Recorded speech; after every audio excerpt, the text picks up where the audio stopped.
She thought she'd already lived through the worst of it, the whispers, the careful smiles, the days that felt like survival disguised as duty.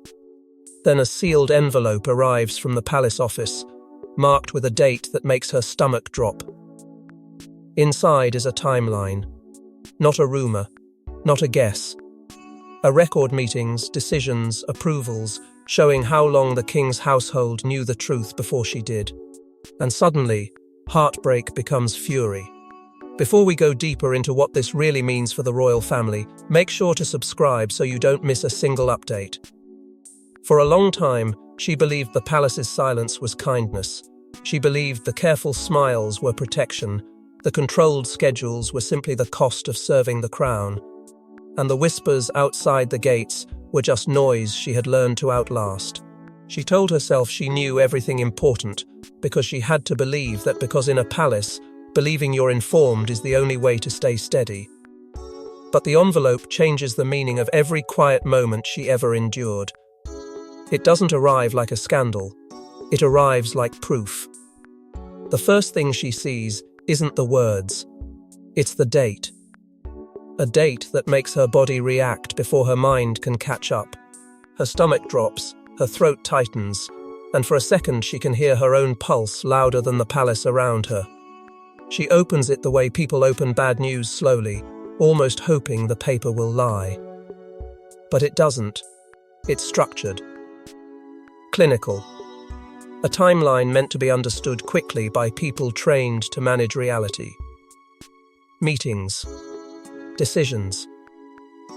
Approvals. Notes that don't sound cruel, but feel cruel because of what they imply. They knew.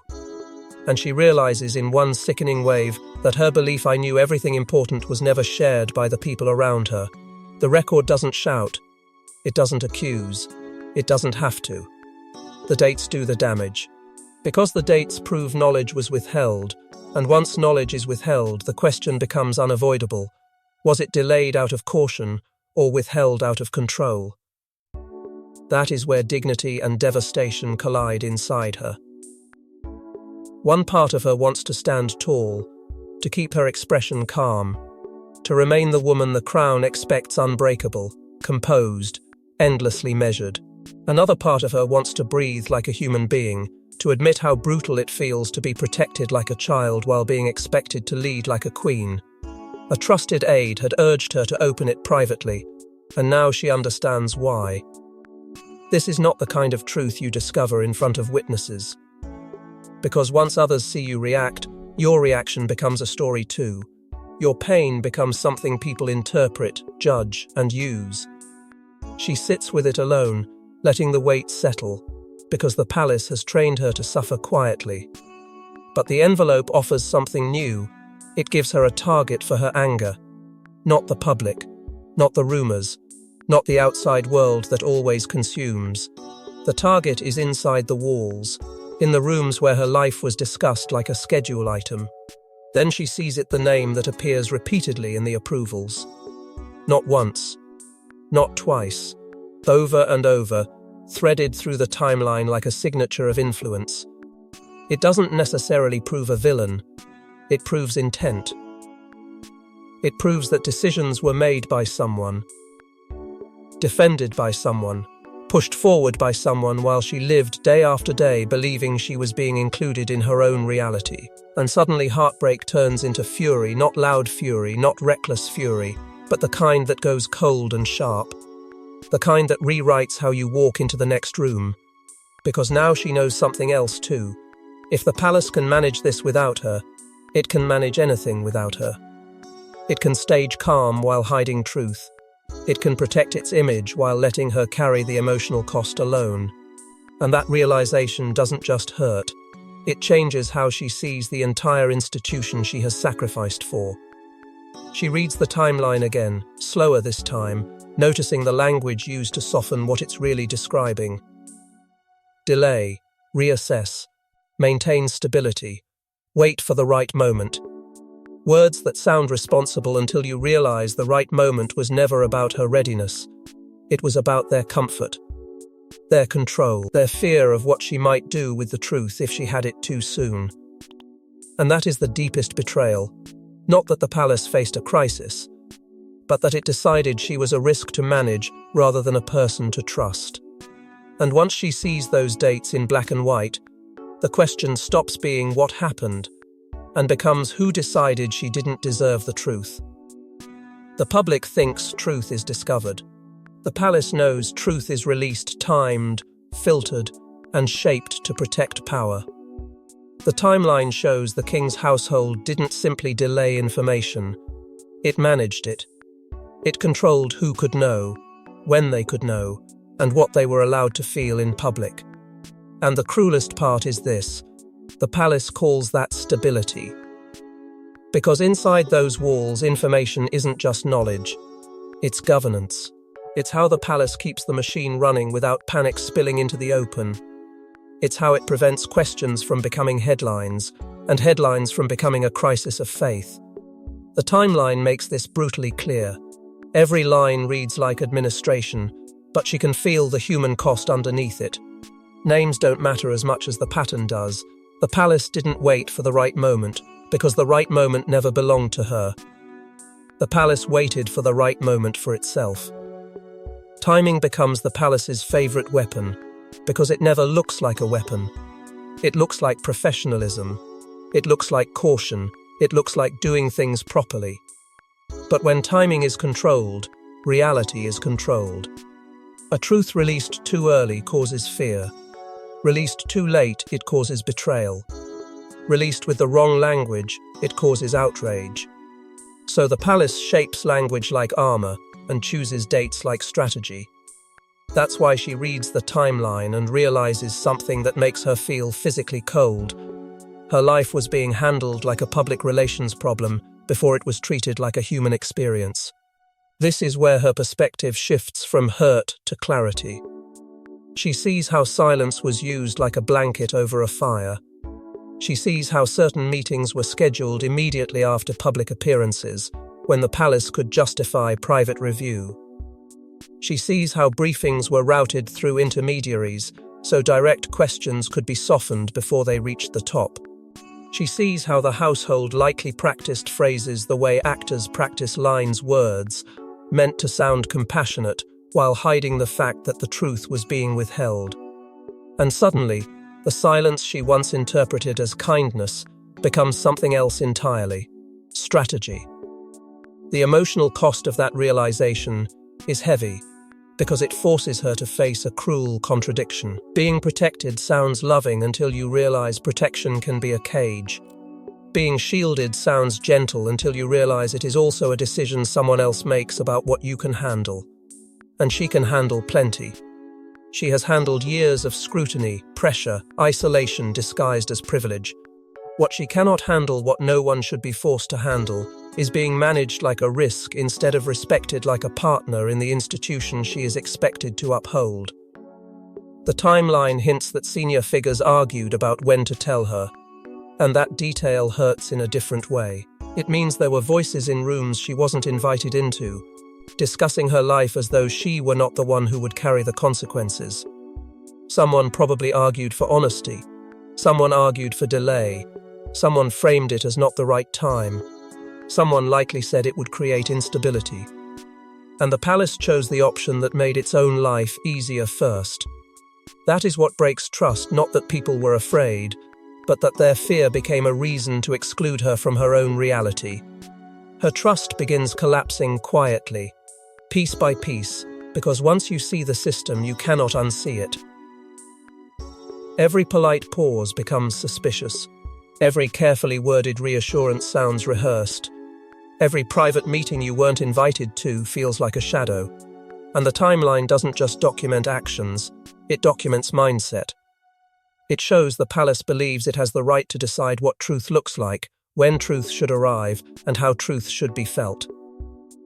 Then she finds the phrase that turns the discomfort into rage, a do not inform phase.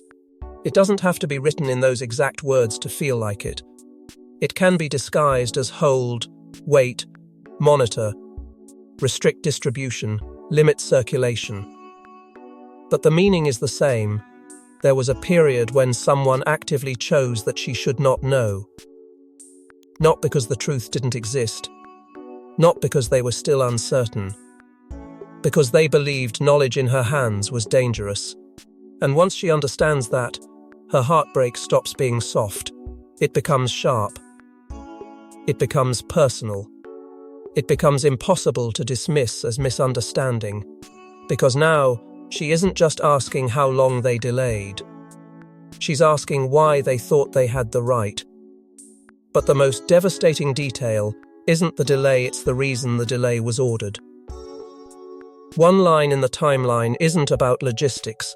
It's about fear, fear of reaction, fear of impact, fear of what she might do if she knew the full truth. That's what breaks her. Because it means the palace didn't just hide information. It doubted her. It treated her like a risk to manage, not family to protect. And once that idea lands, every past silence suddenly has a new meaning. She stares at that line longer than she wants to admit, because it rewrites the entire story in her head. Until now, she could pretend the delay was confusion. She could tell herself it was protocol. She could even force herself to believe it was kindness. But fear isn't kindness. Fear is strategy. Fear is the palace looking at her not as a partner in duty, but as a variable to control. And the emotional punch of that realization hits harder than any whisper outside the gates, because it comes from inside the walls, inside the rooms where loyalty is sworn. Suddenly, the past rearranges itself. Every carefully timed appearance feels less like protection and more like containment. Every "we didn't want to burden you" sounds like a rehearsed excuse. Every moment she was kept smiling while decisions were made elsewhere becomes evidence of a system built to manage her reactions instead of respecting her strength. And she begins to suspect what the timeline quietly suggests. Someone lobbied against telling her. Someone argued that she would respond wrong. Someone insisted she needed to be handled, not trusted. That suspicion grows teeth when she notices the repetition of approvals and the familiar patterns of who gets informed first.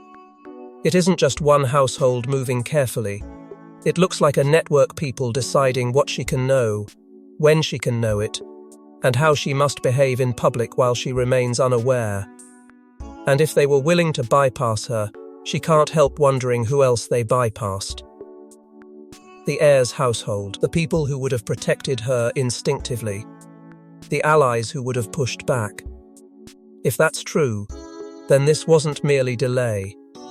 It was containment with intent. And as she sits with that thought, another fear rises, because timelines don't exist alone. Timelines come from records. Records come from paper trails. And paper trails rarely stop at one page. If this document exists, there may be a second one, something quieter, more direct, explaining motive in the palace's private language. A note that says what no one would dare say out loud: not wait, but do not inform. Not protect, but control. Not stability, but manage her. She doesn't storm the halls. She doesn't explode in public. She does something far more dangerous. She asks one calm question in private. How long did you know? The person across from her tries to soften it, to frame it as protection. But protection doesn't require secrecy. Control does. And the moment she says that word out loud, the room changes, because now the palace knows she sees the game. The excuses arrive exactly as she expected, polished and practiced. Timing. Burden. Protocol.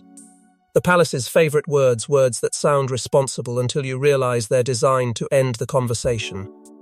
But she doesn't argue. She doesn't raise her voice.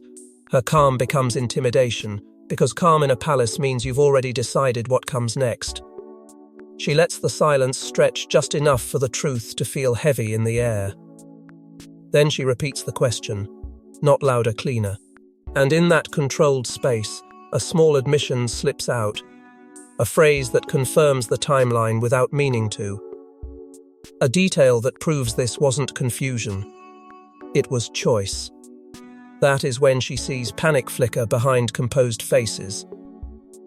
Because a rupture inside the palace is never just emotional, it's operational. People start calculating what she will stop sharing, which channels she will cut off, who will lose access when she rebuilds her circle. And she does. Quietly. Immediately. She begins holding back information, not out of cruelty, but out of self-preservation. Because once you learn you were managed, you stop handing the system the tools to manage you again. Then she makes the demand that turns a personal confrontation into an institutional threat. Full access to the record. Not summaries, not reassurances. The full paper trail. Because if the palace wants to call this stability, then she wants to see exactly what stability was built on, and who signed off on it. And when she learns who pushed hardest to keep her in the dark, the heartbreak turns into something sharper resolve. But the confrontation becomes bigger than family when another household realizes what the timeline implies. The public sees one family. The palace lives in factions. The timeline doesn't just expose secrecy, it exposes structure. Who briefed whom? Who controlled access? Who filtered decisions? And once those lines are visible, the monarchy stops feeling like a home and starts feeling like a system designed to protect itself first. The question becomes unavoidable. Was she kept in the dark because of tradition or because of politics? Because the timeline isn't just dates, it's an X-ray of the palace machine. It shows the difference between official authority and operational control, who holds the title and who controls the flow. In public, the monarchy is one voice. In private, it's a series of gates. Aides who decide what reaches the top. Advisors who soften language before it lands.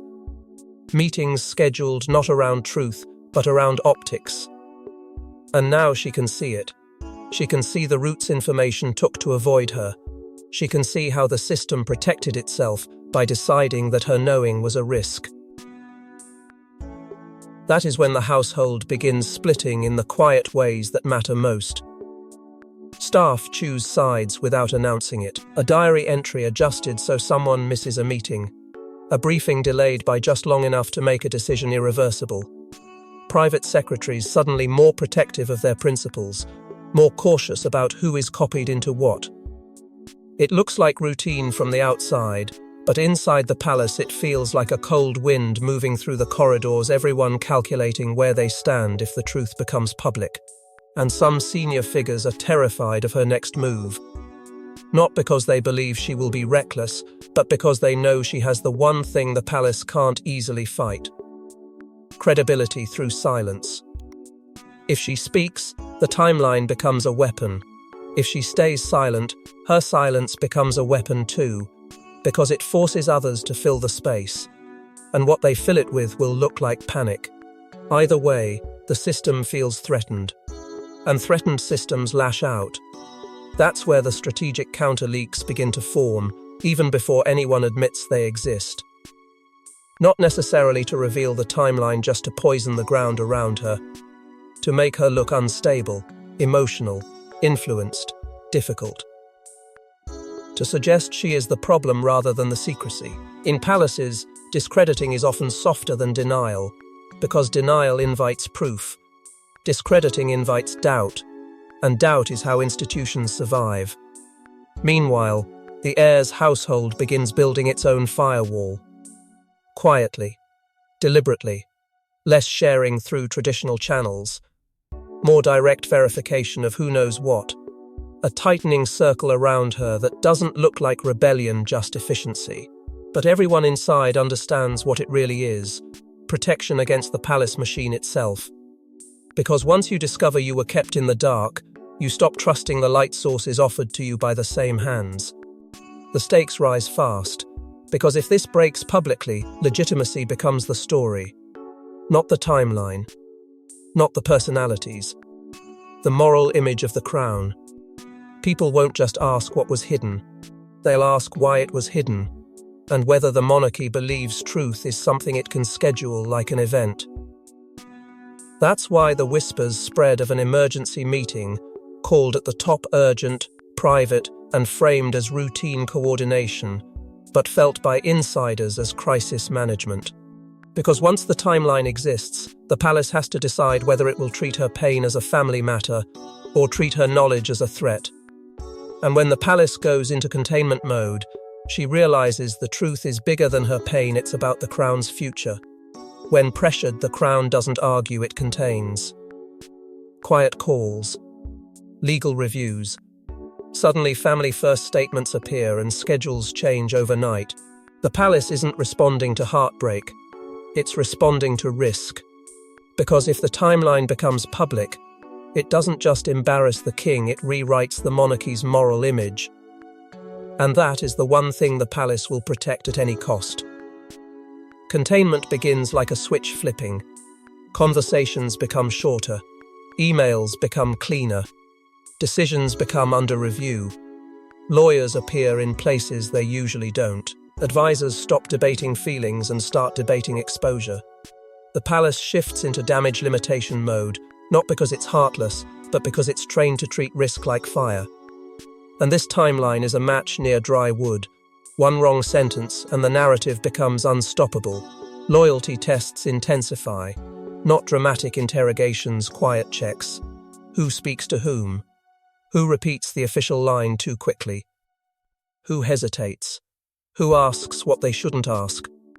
Households watch households. Staff watch staff. The palace becomes a place where even kindness feels suspicious, because kindness can be a probe.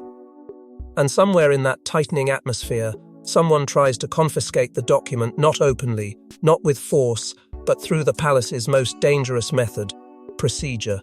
For safekeeping, for review, for proper handling. Words that sound responsible while they quietly remove control from her hands. A protocol review is floated modernization, transparency, improved governance framed as forward thinking rather than reactive. The palace loves to turn panic into policy, because policy looks intentional. But beneath the language is fear. Fear that if the timeline stays in the wrong hands, it becomes leverage. And fear that if the palace appears to be hiding it, the public will assume the worst.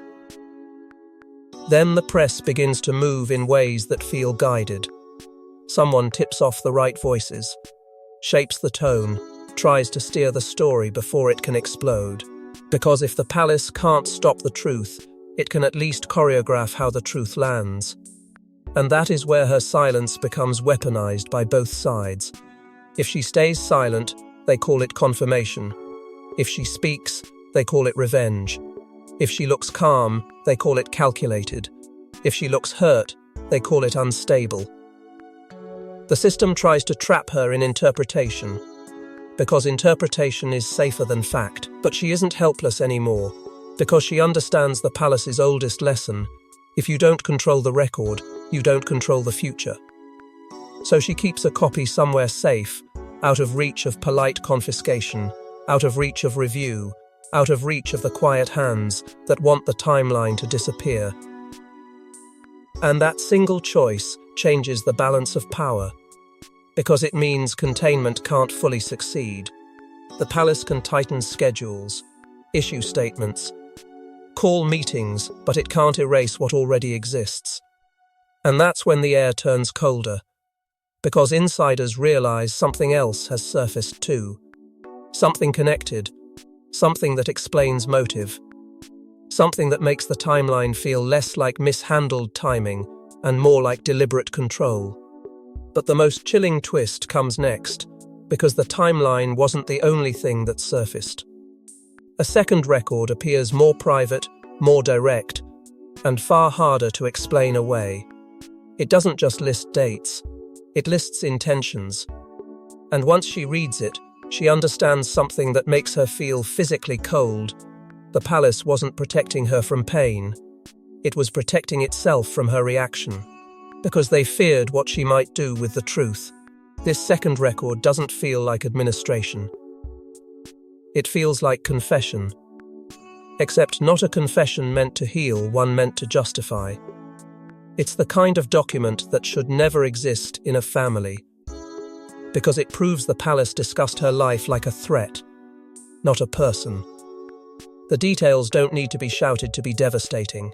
The moral stakes are enough.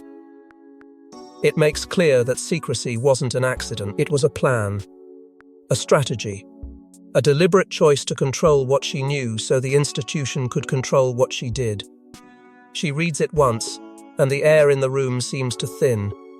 She reads it again, and the betrayal sharpens because now she can see the fingerprints, specific names appearing not as observers, but as advocates for secrecy. Not let's be careful, not let's protect her, but language that suggests fear of her agency, fear of her response, fear that if she knew the full truth, she might make choices the palace couldn't manage, choices that would reveal fracture, demand accountability, or force the monarchy to show its real face. That is what turns the cold into something deeper than anger. It turns it into grief. Because she realizes she wasn't only denied information, she was denied trust. And once trust collapses in a palace, it doesn't collapse softly. It collapses like glass, silently at first, then all at once, leaving shards everywhere you step. For the first time, she considers stepping back publicly, not as defeat, but as protection. Because if the palace sees her as a risk, then the safest thing she can do is remove herself from the spaces where they can stage her, use her, or blame her. Yet even that thought is painful, because duty has been her language for so long that stepping back feels like losing part of her identity. The contrast becomes brutal: success on camera, suffering behind closed doors. The polished appearances that made the monarchy look stable were built on her being managed in private. And now she sees it clearly. Her trust in the institution doesn't just crack, it breaks. She stops believing in process as something neutral. She stops believing in protocol as something protective.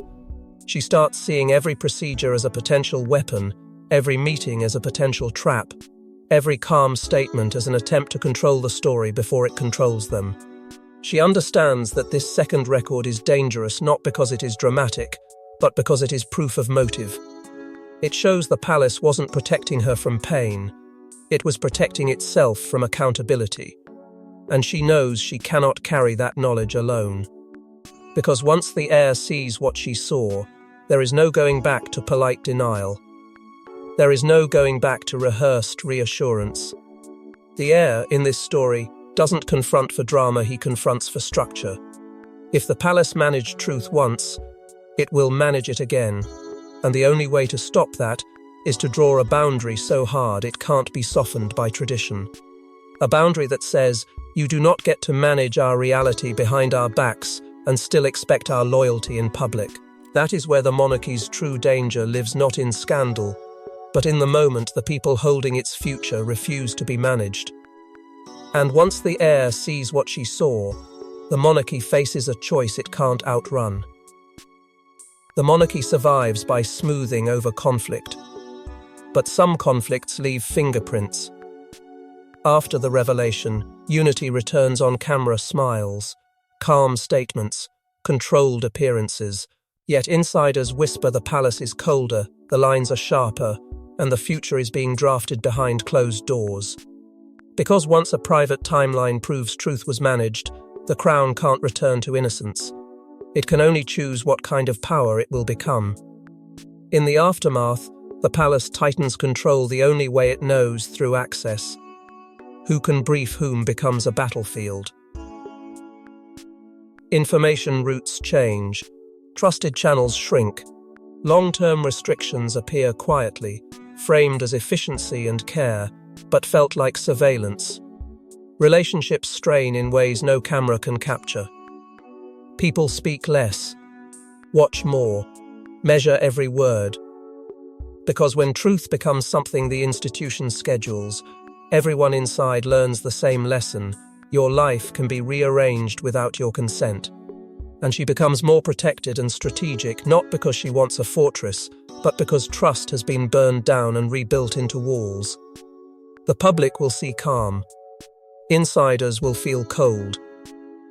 And the question will linger like a shadow: what else is sealed in archives, waiting to be used, waiting to be hidden, waiting to surface when it can do maximum damage? The ending doesn't give comfort, because palaces rarely do. It leaves gravity. It leaves silence. It leaves the final cliffhanger hanging over everything. The records will be released or buried forever. Because if they're buried, suspicion will rot the crown slowly. If they're released, the monarchy may shatter quickly. Either way, nothing returns to the old innocence. Because in royal history, the most explosive truths are never shouted from the balcony, they're discovered in private, and impossible to take back once read. Thanks for watching. Please don't forget to like and subscribe, and we will see you in next one.